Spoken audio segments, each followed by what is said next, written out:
We were doing a shoot in Barbados for NBC, Scotty and we actually travelled separately. Scotty went ahead of me. I actually went a day later. I went through Miami, and Scotty went a day ahead, as I said, with all the gear, with all the camera equipment. He was on his own. He didn't have any PA or anything. So he had to go through JFK, and if you've ever been through JFK on a shoot, you guys know what I'm talking about. You've got to unload all the gear, recheck it, rescan it.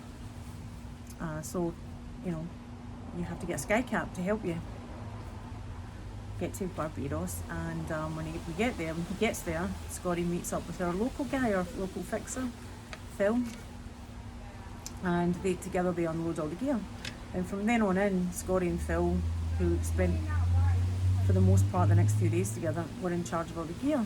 I saw the gear, I never actually touched it. I just remember seeing it sitting in a hallway in our condo. After the shoot, Scotty flew back to LA on the 21st of February with all the gear, again going back through New York, JFK.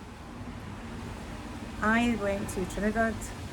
Instead of coming back to LA, I went to Trinidad for the weekend for Carnival to visit my friend Kyle and all his family, which was quite the experience. Great fun. I met a lot of people and I learned a lot about whining. And at one point Usain Bolt was like 3 feet away grinding. It was like a kind of tribal wave. That's the only way I can describe it. Anyway, yeah, I digress. Which I do have a tendency to do. Oh, did you hear that? I flew back to LA on the 24th of February. I didn't see Scotty for several days. Went right into prepping our next project, Miley Cyrus. Miley Cyrus, lovely girl. Anyhow, Scotty and I met up the night before the shoot. We went out for dinner with some of the guys from London on the team. Went for dinner in West Hollywood. The next day, Scotty was on set with Miley. I never made it because I was in some meetings and LA traffic and all that, right? As you do. And then after that, the Miley team and the guys from London were heading off down to Australia. I'm not sure if that's NDA'd, but it's a matter of public health. I don't think Miley would mind.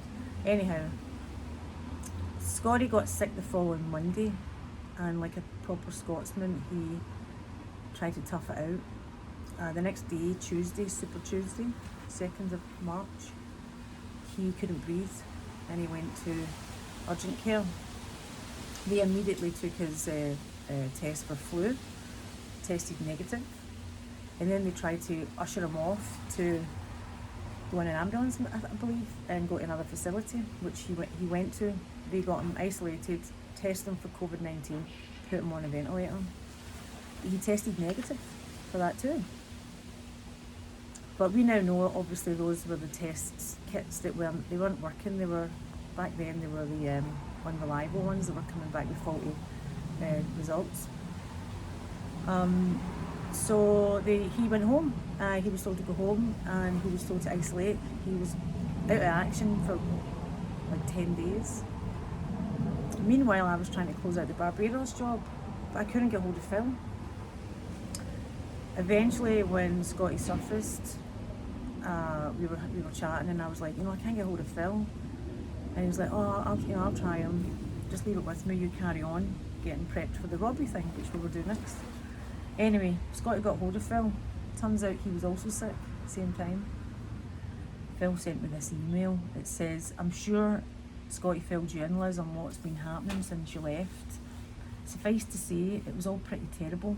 First, my daughter getting really sick with flu for 2 weeks, and then me. I get it last week, and I was utterly destroyed. And at that point, all I could think about is Scotty and Phil lifting all those cases that came through New York, JFK twice. Well, I guess twice for Scotty, once for Phil.